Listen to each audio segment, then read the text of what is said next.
There was a kind of coup that happened with Boris. If he was going to go for anything, he should have gone for all the draconian measures and the impacts on there, but that's not the reason that he went. And actually, most of the public, particularly the Conservative voting public, wouldn't necessarily got rid of him. There's been some very interesting interviews that said, actually, we know who he is, but actually the people that got rid of him have got rid of him. So we have this Caesar-like moment, but if you're going to lead, it's not just about your individual strength. You have to win over. This is also why Liz Truss went, right? She didn't even convince her peers, let alone the public. They didn't explain their policies. They didn't try and win them over. You've got to win that with the public. That's what gives you strength in leadership, not just I'm a strong leader.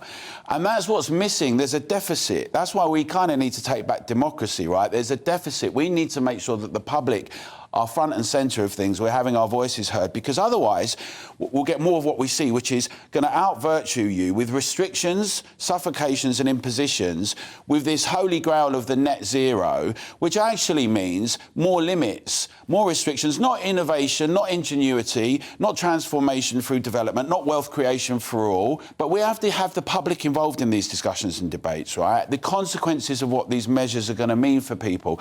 We're seriously looking at power cuts and limits. Is this what we're doing in the 21st century, or can we have robust transformation? And that's what we need. The intent for leaders to impose, restrict, regulate. We're going to see some more of that, right? More of those impulses around the discussion of the environment and wealth creation or not. We have to elevate scepticism in the discussions when they're presented us in that way and say, how can we do this in a way that's sensible and rational? But where's the public at the heart of this? Yeah.